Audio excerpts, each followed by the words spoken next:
चलिए, आज की जो हम क्लास में बात करेंगे एक नए प्रश्न की, जो कि आंसर राइटिंग के लिए हम सीख रहे हैं। और आज का प्रश्न है हमारे पास में, सिंधु घाटी सभ्यता एक नगरीय सभ्यता थी, इस कथन के संबंध में आपका क्या मत है।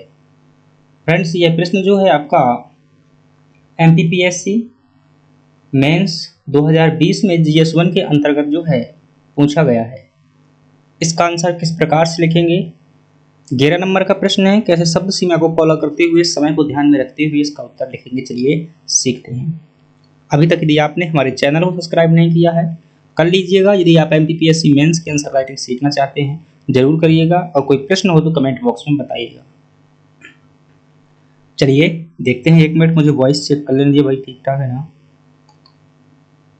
आई होप जो है सही है। चलिए, तो हम जो है बात करते हैं किसकी। सिंधु घाटी सभ्यता जो है एक नगरीय सभ्यता थी। ये हमारे पास में क्या है, प्रश्न है। प्रश्न जो जस्ट मिनट,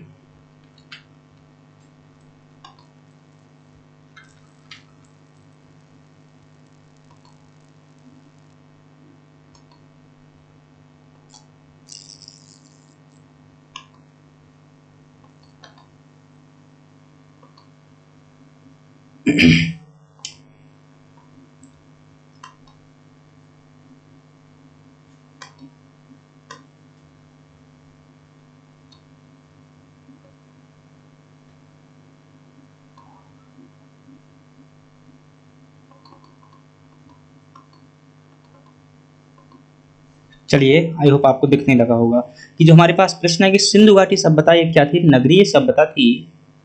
इस कथन के संबंध में आपका क्या मत है। फ्रेंड्स, प्रश्न की भाषा को समझिएगा। प्रश्न कह रहा है कि सिंधु घाटी सभ्यता जो थी वो कैसी सभ्यता थी, एक नगरीय सभ्यता थी। और इसमें आपका क्या मत है। तो फ्रेंड्स, ऐसे प्रश्न में क्या मत है, हमारा कुछ अलग से मत नहीं होता है। जो सामान्यतः हम पढ़ते हैं, जो किताबों में दिया होता है, वही मत अपना बताना होता है। कोई अलग से अपना मत नहीं बताना होता है। तो हम क्या करेंगे, इसमें सिंधु घाटी सभ्यता को बताएंगे किस प्रकार से कि यह एक नगरीय सभ्यता के रूप में थी। अर्थात ऐसा बताएंगे कि जो जांचने वाले को लगना चाहिए कि ये क्या बता रहा है, नगरीय सभ्यता के बारे में बता रहा है। तो वहां पर जो भी नगरीय बातें थी उनको बताएंगे। चलिए थोड़ा सा समझ लेते हैं सिंधु घाटी सभ्यता। यदि आप वैसे पीएससी मेंस के लिए यदि इस प्रकार से देख रहे हैं, तो निश्चित रूप से आप जो है सामान्य चीजें पढ़ चुके होंगे। तो मैं जो है सीधा आंसर राइटिंग की शुरुआत करता हूँ कि कैसे हमें लिखना है।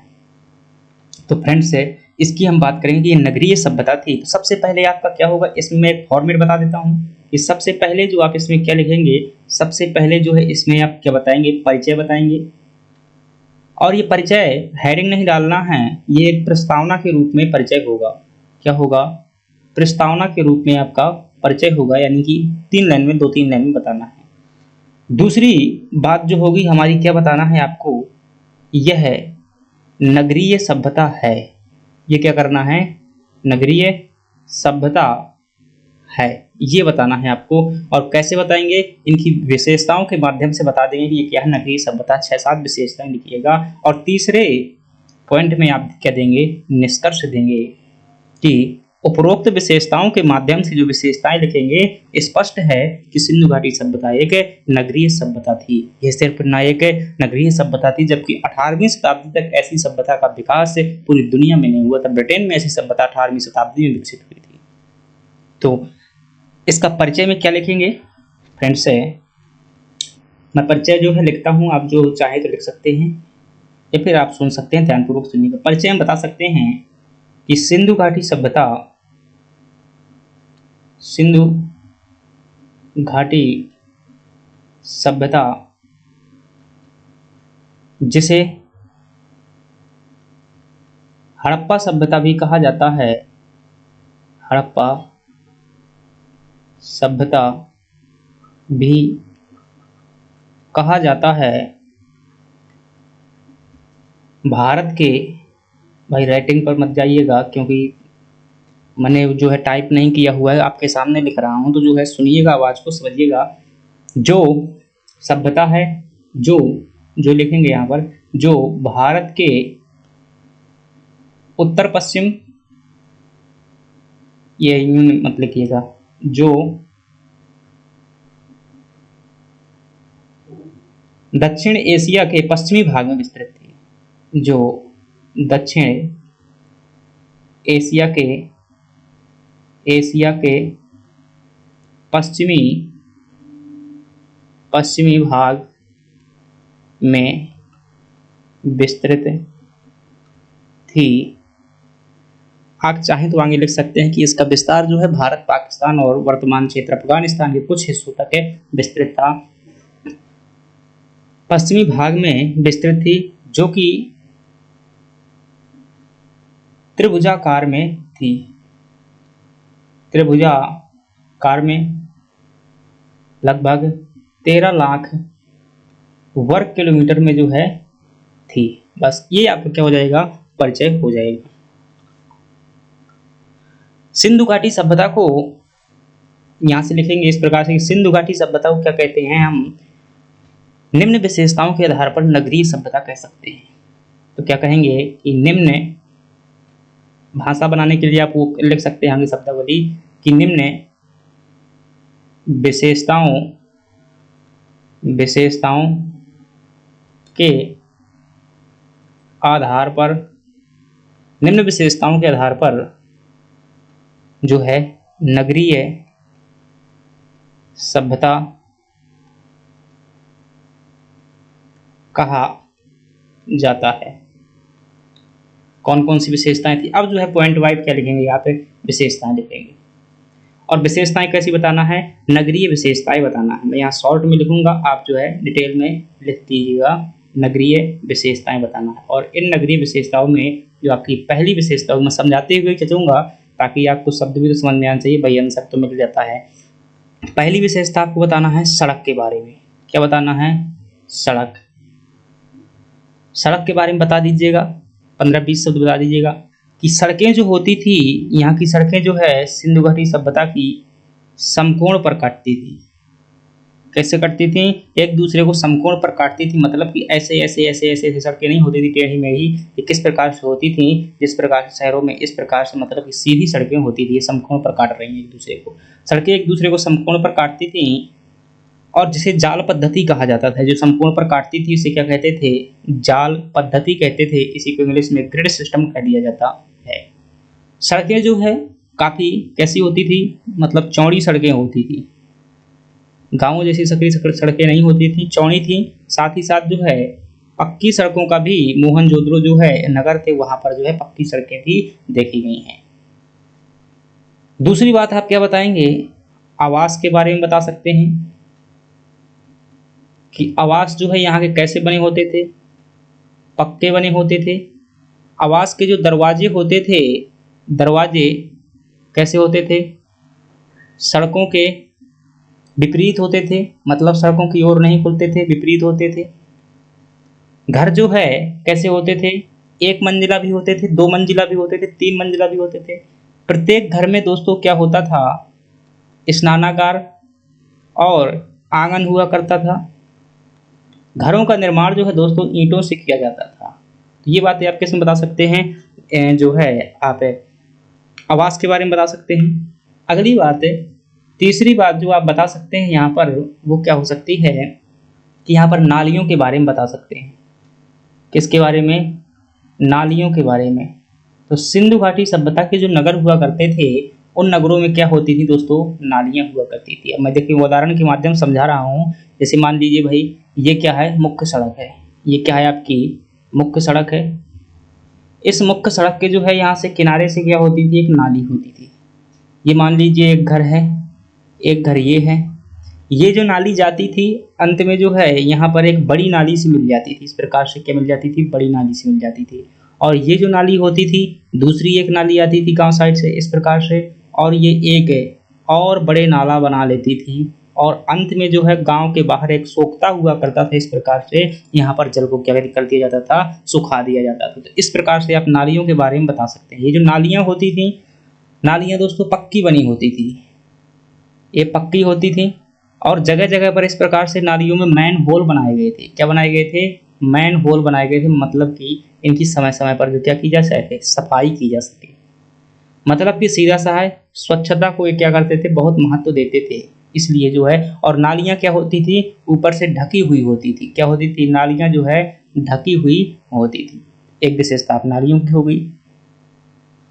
चौथी बात आप यहाँ पर किसकी बता सकते हैं, एक स्नानागार के बारे में बता सकते हैं। स्नानागार, वैसे तो स्नानागार प्रत्येक घर में होता था, लेकिन जो मोहनजोदड़ो का स्नानागार है, कहाँ का, मोहनजोदड़ो का, इसमें अलग से एमपीपीएससी ने 5 नंबर में प्रश्न पूछ लिया कि मोहनजोदड़ो का जो स्नानागार है सबसे क्या है, ये बड़ा स्नानागार है।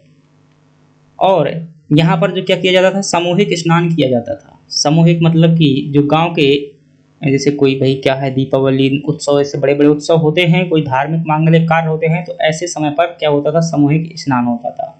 यह स्नानागार कैसे बना हुआ था, पक्की ईंटों से बना हुआ था। इसमें जो है काफी कमरे भी चारों ओर दिखाई देते हैं, ताकि लोग जो है स्नान करने के बाद कपड़े वगैरह चेंज कर सकें, या फिर यूं मान लीजिए कि तालाब से पानी लेते थे वहां से स्नानागार से, और कमरों में नहाते थे। तो ये बात है। ये जो स्नानागार है, इसे जो है जॉन मार्शल जो हुए हैं, एक विद्वान हुए हैं जॉन मार्शल, उन्होंने क्या कहा है, विश्व का इसे आश्चर्यजनक स्थल कहा हुआ है। आश्चर्यजनक क्या कहा है, स्थल कहा है। तो ये बात बता सकते हैं आप किसके बारे में, स्नानागार के बारे में बता सकते हैं। और कितनी विशेषता हो गई भाई, 4 हो गई। 5वीं विशेषता आप यहाँ पर क्या बता सकते हैं, जो है सड़क, नाली, आवास, स्नानागार, दुर्गों के बारे में बता सकते हैं, दुर्गीकरण। तो यहाँ के जो शहर होते थे, जो खासतौर से जो 2 टीला, जैसे इस प्रकार से मानिएगा भाई, ये मान लो जो मैंने मोहनजोदड़ो का चित्र बनाया हुआ है, तो इस प्रकार से होता था। मतलब ये आपका पश्चिमी टीला होता था, ये वाला पश्चिमी टीला होता था, ये क्या होता था, पूर्वी टीला होता था। तो जो पश्चिमी टीला होता था, एक रक्षा प्राचीर से घिरा होता था, एक मतलब दीवार से इस प्रकार से घिरा हुआ होता था, और ये पक्की दीवार से बना होता था। तो जो है पश्चिमी टीला क्या होता था, दुर्गीकृत होता था। एक पॉइंट बता सकते हैं। और क्या बता सकते हैं, और यहाँ पर प्रमुख नगरों का जिक्र कर सकते हैं। भाई जो वर्तमान में नगर हैं, जैसे नगरीय सभ्यता है, मुंबई है, तो बताओ वहां पर क्या क्या होता है। तो नगर तो होती ही है ना मुंबई में, गांव में जो है, गांव थोड़ी ना होते हैं, यहाँ पर जो प्रमुख नगर होते हैं। और प्रमुख नगरों में आप क्या करिएगा, एक मोहनजोदड़ो का जिक्र कर दीजिएगा, मोहनजोदड़ो, और हड़प्पा, हड़प्पा, और कालीबंगा,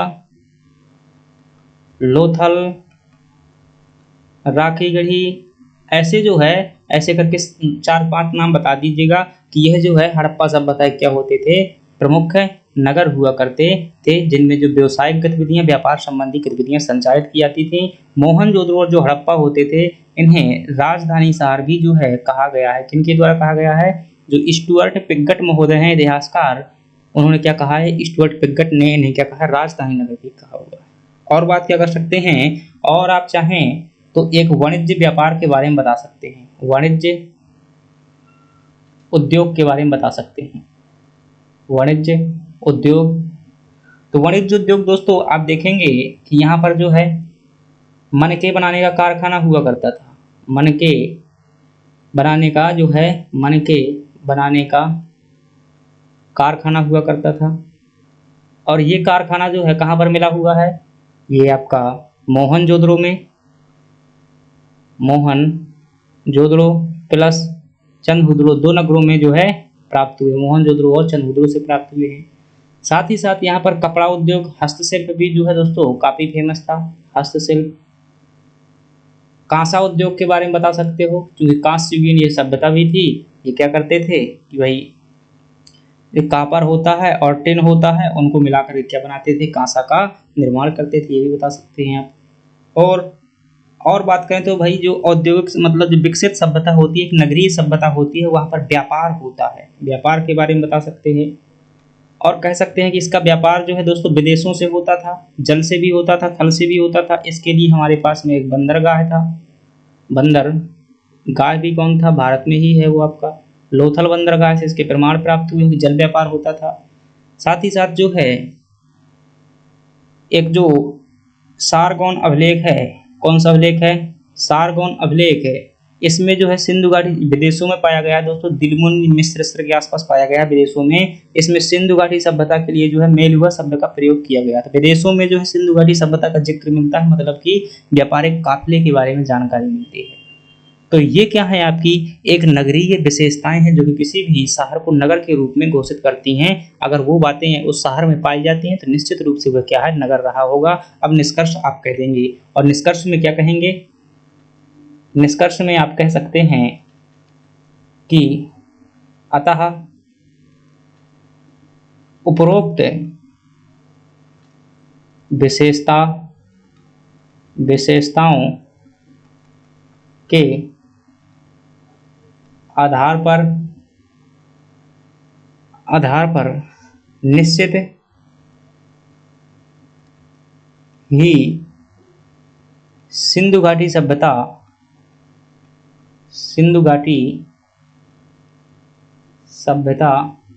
एक नगरीय सभ्यता थी। बस ये आपका क्या हो जाएगा, उत्तर हो जाएगा। तो आप जो है इसी प्रकार से लिखिएगा। आई होप जो मैं है ये चीज़ें समझाने में आपको सिर्फ मैं आंसर नहीं लिखा है, आपके सामने लिखने का तरीका बताया है। वैसे मैं लिख सकता था कि जैसे मतलब जो मैंने समझाया है वो बातें जो है आपके सामने बता सकता था, लेकिन ऐसे में क्या है, आप भाई जितनी ज़रूरत है उतनी बता सकते हैं। यहाँ पर जो है आप एक चित्र भी दिखा सकते हैं, यहाँ पर कि मतलब एक परिचय के रूप में जो त्रिभुजाकार बताया है, तो ऐसा छोटा सा मैप बना करके भारत का ऐसे ऐसे बना करके कुछ भी थोड़ा सा खतरनाक बन रहा है, ऐसे जो है भारत का मैप बना करके ये पाकिस्तान और ये अफगानिस्तान, यहाँ पर जो है इस प्रकार से आप त्रिभुज की आकृति बनाने, छोटा सा बस त्रिभुजाकार इस प्रकार से अपना भी दिखा सकते हैं, कोई गलत नहीं कहेगा।